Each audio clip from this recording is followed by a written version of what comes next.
This needs to be tilted up. Stand by.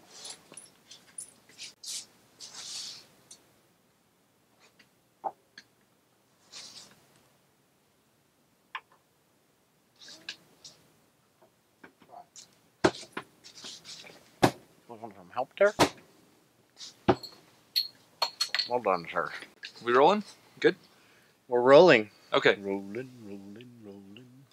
Hello! Greets and salutes. We are smoking Rivendell, Yeah. which is from Country Squire Mm-hmm. in Mississippi. Thank you, Country Squire gentlemen. Indeed. They're going to be sponsoring. They sponsored last week's, this week's, and the next 2 weeks actually. With tobacco. A few little samples they sent us. They have a podcast that runs about 45 minutes, so about pipes and pipey kinds of things. Called Country Squire Radio.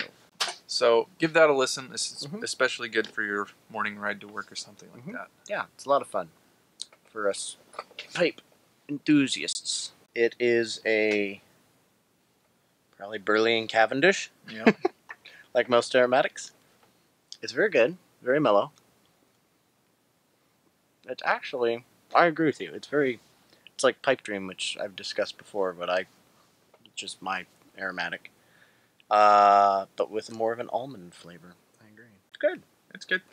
I'm not a big aromatic fan, so. No, you're not. But this is good, and this is my aromatic pipe. It smokes pretty well, so. The one aromatic pipe. I have one out aromatic of like pipe. 20 pipes. Yeah. But I'm a better judge. It's a good smoke. What are we drinking? Mr. Delicious by Arbor Brewing Company since 1995. Okay. And they're out of Michigan, I believe? I believe. It is a double India Pale Ale out of Michigan. And thank you to our good friend Paul Elder for providing us with this. Yes, thank you much. It is a hilarious logo. This is really good. Oh, I haven't had it yet. I've noticed that the IPAs, especially the double IPAs that are coming out of Michigan. Oh, well, we've had 2 now. But they're both very malty. They are. Remember? But they're still extremely hoppy. They're definitely up to the California hop standard, I think. I think so too. But usually in California, the malts take a back seat. Yeah. I mean, we have great IPAs here, but I'm very happy and impressed that Michigan has some excellent beer. Yes. By the way, if you feel that your state has really good beer, or city, or region, whatever, and you feel that it's not being represented well here, send us a sample, and we will get you a review. So, what are we talking about today? We didn't show anything on the bench last week. Yeah, what do we want to show? Just reach up and grab something. Okay. Let's start with this one. Okay. There it is. It's a pipe. Cool one. Yeah. It's going to be sandblasted. Yeah. It's kind of unfortunate. The grain is quite nice. Yeah. But it happens. What are you going to do? It's very, very, we like to call this a paneled shank Dublin.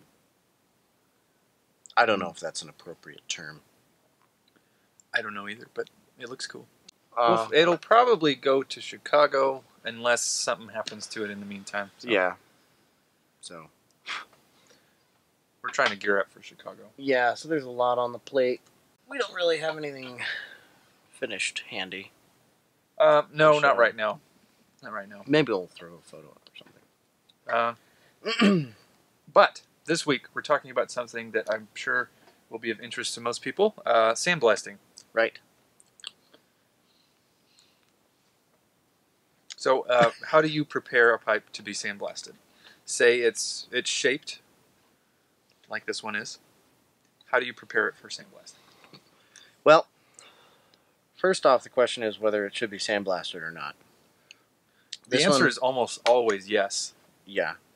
Well, that's not entirely true. Well, I mean, it's more often than not. Yeah. But I mean, if you're going back and forth between should I sandblast it, should I not, the answer is you should sandblast it, because if it's not going to be a fantastic smooth, it's going to be a really mediocre smooth. There's really no in between.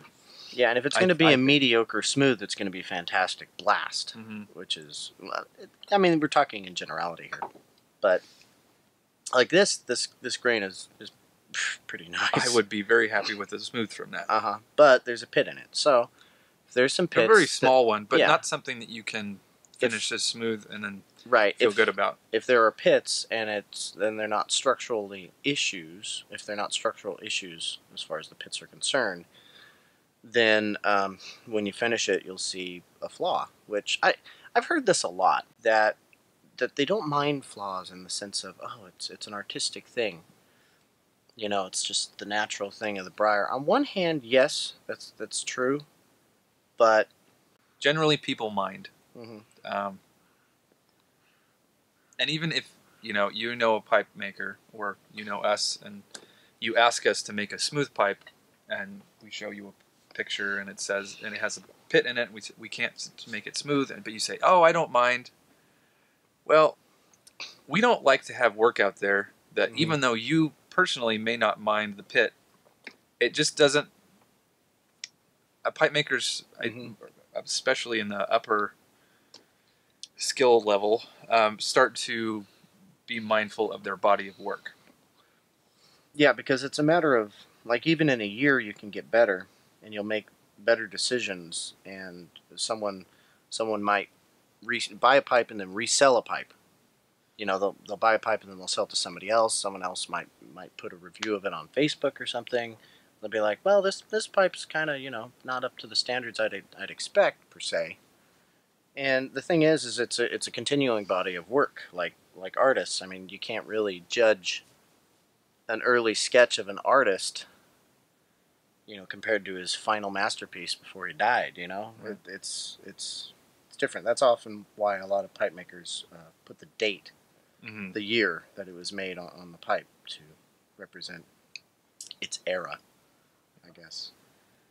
Anyways, that was a tangent. It was a tangent.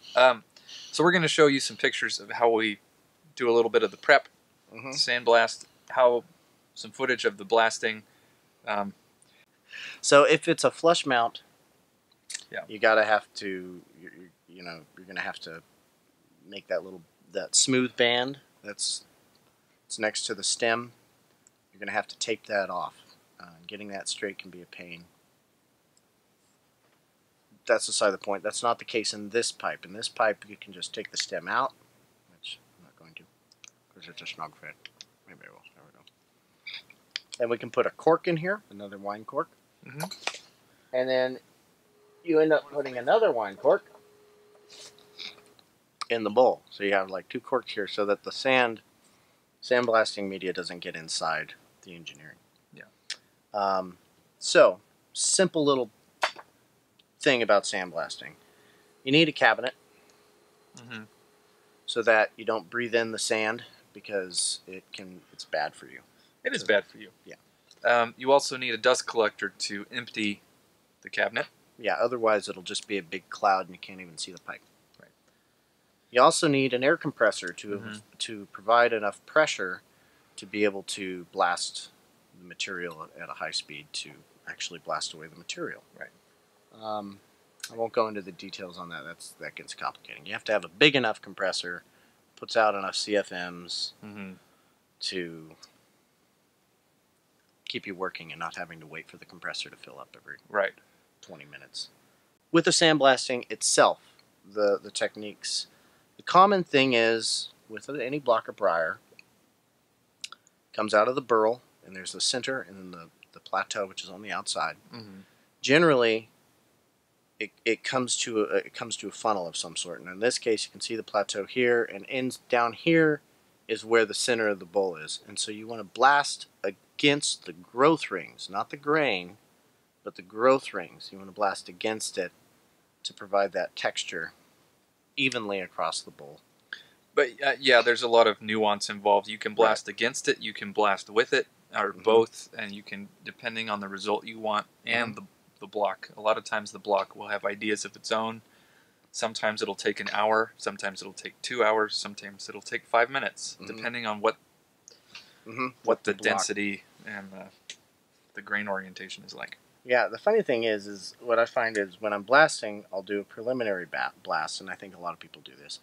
You do just kind of a subtle blast just so you can see where the growth rings are, where the hardest material is, and a little softer material, and then you can adjust your angle of your gun to get the result you need to get. It takes time.